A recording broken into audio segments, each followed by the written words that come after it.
نحمدہ ونصلی ونسلم علی رسولہ الکریم اما بعد۔ ہر ظالم سے جابر سے ٹکرائیں گے، ہر ظالم سے جابر سے ٹکرائیں گے، یہی ہوگا نا کہ ہم مر جائیں گے۔ ہر ظالم سے جابر سے ٹکرائیں گے، یہی ہوگا نا کہ ہم مر جائیں گے۔ موت تو بہرحال آنی ہے، تخت ہو یا سولی۔ موت تو بہرحال آنی ہے، تخت ہو یا سولی۔ ارے ہم دل والے موت سے کیا گھبرائیں گے۔ محبت کے ساتھ دروشی پڑھ لیجیے۔ اللہم صلی علی محمد وعلی آل محمد کما صلیت علی ابراہیم وعلی آل ابراہیم انک حمید مجید۔ اللہم بارک علی محمد وعلی آل محمد کما بارکت علی ابراہیم وعلی آل ابراہیم انک حمید مجید۔ قابل صد تعظیم و تکریم استاذ العلماء، صدر مجلس، جامع المعقول والمنقول، حضرت مولانا عبد الجبار صاحب دامت برکاتہم، دیگر مقتدر معزز علماء کرام اور معزز حاضرین مجلس، آج ہم سب یہاں اپنے اکابرین کے بیانات سننے کے لیے آئے ہیں۔ مجھے 10 منٹ کا وقت ملا ہے، میں اپنے معمول کے مطابق اپنے وقت میں ہی اپنی بات پوری کروں گا۔ آپ میں سے اکثر حضرات میرے مزاج سے واقف ہیں، میں سوال جواب کے انداز میں بات کیا کرتا ہوں۔ آج بھی ایک سوال اور اس کا جواب دے کے اجازت چاہوں۔ اکثر سادہ مسلمان ہم سے یہ پوچھتے ہیں کہ قادیانی اگر کافر ہیں تو قرآن کیوں پڑھتے ہیں، نماز کیوں پڑھتے ہیں؟ ہم ان کی نمازوں کو دیکھتے ہیں، بلکہ بعض تو یہاں تک مبالغہ کیا کرتے ہیں کہ آپ تو ایسی نماز پڑھتے نہیں جیسے خشوع و خضوع سے وہ نماز پڑھتے ہیں۔ آئیے ہم مدینہ منورہ کے کچھ نمازیوں کا ذکر کرتے ہیں۔ پوری توجہ چاہوں۔ اگر ہم 85 چک کی بلکہ علاقے کی کسی مرزاڑے میں، 85 میں تو مرزاڑا ہے نہیں، کسی مرزاڑے میں ضلع سرگودا کے کسی قادیانی کی تلاوت قرآن کریم سے متاثر ہو رہے ہیں، کسی قادیانی کی نماز سے متاثر ہو رہے ہیں، کسی قادیانی کے اخلاق سے متاثر ہو رہے ہیں، اور کہہ رہے ہیں کہ اس کو کافر کہنے کو دل نہیں چاہتا۔ اتنی لمبی نماز، ایسی تلاوت، دل نہیں چاہتا۔ قرآن کریم مدینہ منورہ کے کچھ نمازیوں کا ذکر کرتا ہے۔ اذا جاءک المنافقون قالوا نشہد انک لرسول اللہ واللہ یعلم انک لرسولہ واللہ یشہد ان المنافقین لکاذبون ومن الناس من یقول آمنا باللہ وبالیوم الآخر وما ہم بمؤمنین۔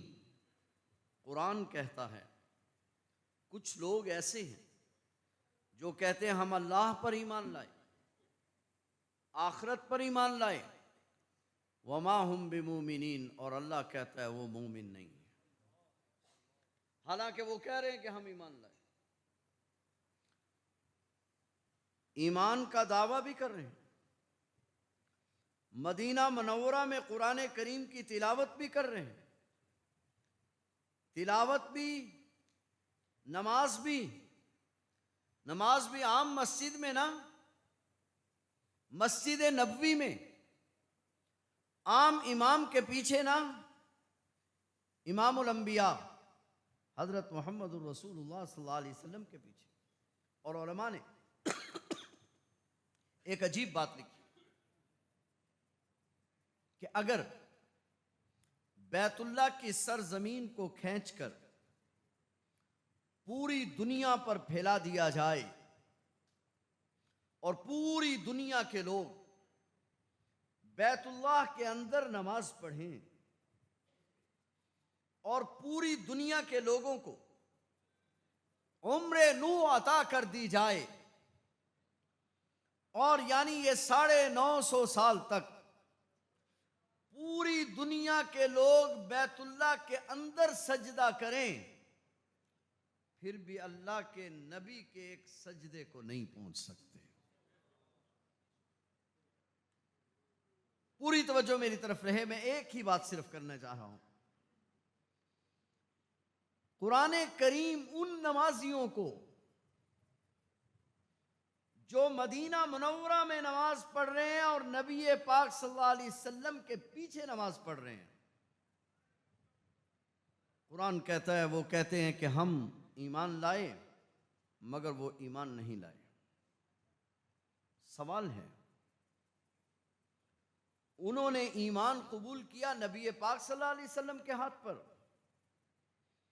قرآن کریم کی تلاوت بھی کر رہے ہیں، مسجد نبوی میں نماز بھی پڑھتے ہیں، نماز بھی حضور علیہ السلام کے پیچھے پڑھتے ہیں، مگر 360 منافق ایسے ہیں، رب کہتا ہے ان کی نماز کا کوئی اعتبار نہیں، ان کے کلمے کا کوئی اعتبار نہیں، ان کی تلاوت کا کوئی اعتبار نہیں، حالانکہ وہ کہہ رہے ہیں کہ ہم ایمان لائے ہیں. اللہ کہتا ہے نہیں، یہ ایمان نہیں لائے. اس کا مطلب کیا ہے؟ بس ایک واقعہ اور حضرت تھانوی کا ایک استدلال ذکر کر کے اجازت چاہوں گا. ان کا سردار، منافقین کا سردار فوت ہوتا ہے. نبی پاک صلی اللہ علیہ وسلم پر اس کا ایک احسان تھا. نبی پاک صلی اللہ علیہ وسلم نے اس کے انتقال کے بعد اس کا بیٹا کیونکہ مسلمان تھا، مخلص مسلمان تھا، آپ علیہ السلام نے اپنا قمیض مبارک کفن کے لیے دیا، اپنے ناخن اور بال مبارک اتار کر وہ بھی اس کے لیے دیے، اور آپ کے ناخن اور بال جنازے کے وقت میں اس کے ہونٹوں پر اور اس کی آنکھوں پر رکھے گئے، اور حضور علیہ السلام کے قمیض میں اس کو کفن دیا گیا، رئیس المنافقین کو. اور جنازہ بھی عام آدمی نے نہیں، خود نبی کریم صلی اللہ علیہ وسلم نے پڑھایا. ایک روایت میں آتا ہے فاروق اعظم دامن پکڑ کر کھینچ رہے ہیں، آقا منافق ہے، اس کا جنازہ نہ پڑھ. حضور علیہ السلام نے اس کے باوجود جنازہ پڑھایا. حکیم الامت مجدد الملت مولانا اشرف علی تھانوی رحمۃ اللہ علیہ لکھتے ہیں، حضور علیہ السلام نے اس کا جنازہ جان بوجھ کر پڑھایا. حضور علیہ السلام جنازہ پڑھا کر فارغ ہوئے، قرآن کریم کی آیت کریمہ نازل ہوئی، وَلَا تُصَلِّ عَلَىٰ أَحَدٍ مِّنْهُمْ مَاتَ أَبَدًا وَلَا تَقُمْ عَلَىٰ قَبْرِهِ. پیغمبر جنازہ بھی نہیں پڑھنا، اس کی قبر پر بھی نہیں جانا. استغفر لهم او لا تستغفر لهم، آپ ان کے لیے استغفار کریں یا نہ کریں، ان تستغفر لهم 70 مرة فلن يغفر اللہ لهم، آپ 70 مرتبہ بھی استغفار کریں، میں نے معاف نہیں کرنا. پوری توجہ میری طرف رہے. استغفار بھی آپ علیہ السلام، حضرت تھانوی کی بات عرض کر رہا ہوں، اپنی نہیں.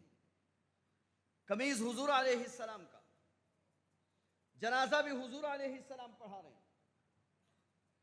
حضرت تھانوی رحمۃ اللہ علیہ لکھتے ہیں، حضور علیہ السلام نے جان بوجھ کر جنازہ پڑھایا اور دنیا کو بتلایا کہ اگر ایک شخص سچے دل سے مومن نہیں ہے سچے دل سے ایمان نہیں لایا، اگرچہ اس کو میں محمد کریم کے قمیض میں کفن دے دیا جائے اور میں محمد کریم کے ناخن اور بال برکت کے لیے اس کے چہرے پر ڈال دیے جائیں اور میں محمد کریم خود اس کا جنازہ پڑھاؤں، پھر بھی بخشش نہیں ہوگی جب تک ایمان نہیں ہوگا۔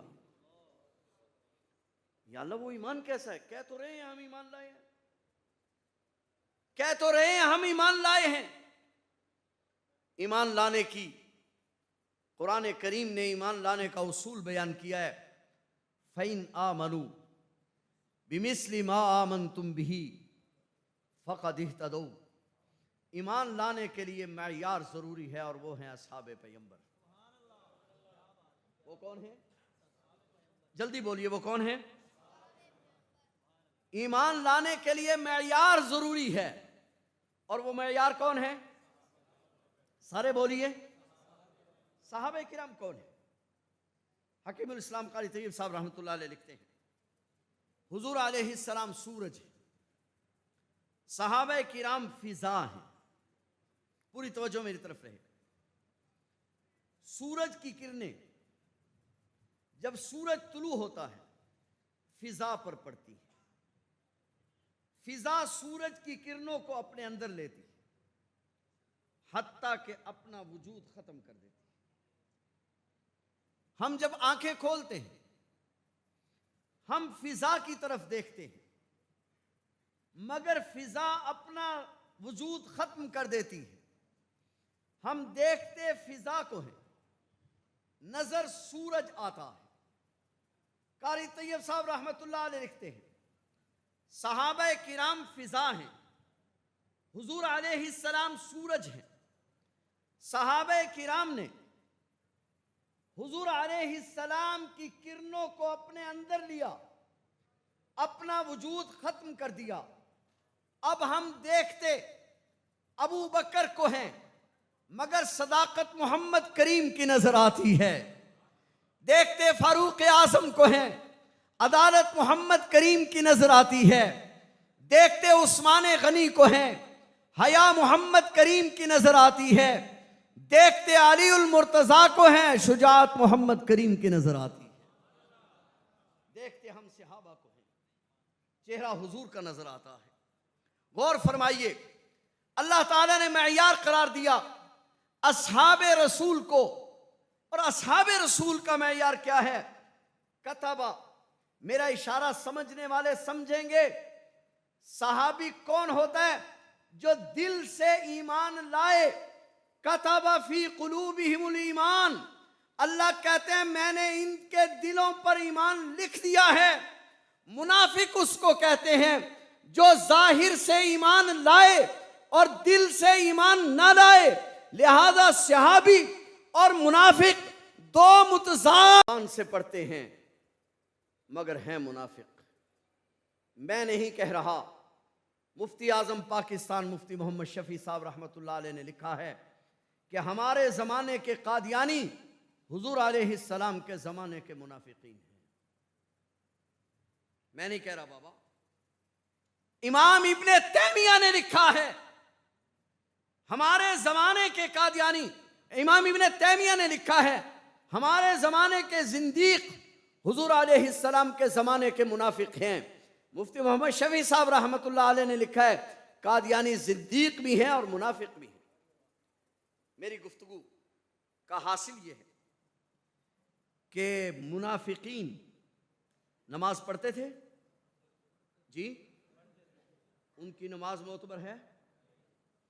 اگر حضور علیہ السلام کے پیچھے نماز پڑھنے کے باوجود منافقین کی نماز معتبر نہیں تو اس زمانے کے قادیانیوں کی نماز بھی، بولیے بولیے، نماز معتبر، قرآن کریم کی تلاوت معتبر نہیں، اس لیے کہ ایمان لانے کا معیار طے ہو چکا ہے۔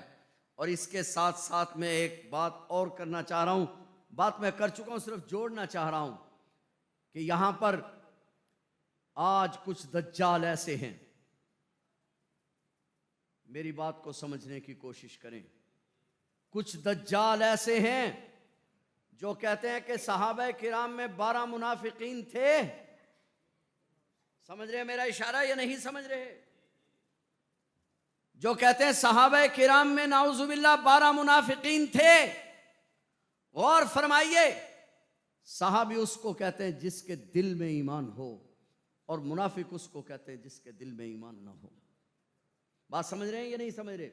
لہذا جو صحابی ہوگا وہ منافق نہیں، اور جو منافق ہوگا، بولیے ذرا، جو منافق ہوگا وہ صحابی نہیں. صحابی وہ ہوتا ہے جو دل سے ایمان لائے. لہذا صحابہ کرام کے ایمانوں کی گواہی تو رب دے چکا. آج جو صحابہ کرام کے بارے میں کہہ رہا ہے اس کا خود اپنا ایمان مشکوک ہے.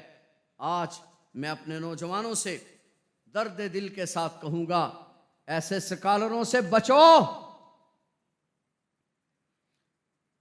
ایسے سکالروں سے بچو، اپنے ایمانوں کو بچاؤ. جناب نبی کریم صلی اللہ علیہ وسلم نے ارشاد فرمایا آخر زمانے میں ایسا ہوگا، لوگ ایسی بات کریں گے، ان کے منہوں میں ہماری زبانیں ہوں گی، یعنی وہ قرآن و حدیث کا نام لیں گے، خود بھی گمراہ ہوں گے، نسلوں کو بھی گمراہ کریں گے. لہذا ایسے دجال، خواہ وہ جاوید احمد غامدی ہو، خواہ محمد علی مرزا ہو، اس قسم کے دجالوں سے بچیے. اور ہمارے ایمان کا معیار طے ہے، اور وہ کون ہیں؟ اصحاب پیغمبر. کون ہیں؟ سارے بولیے، وہ کون ہیں؟ اصحاب پیغمبر.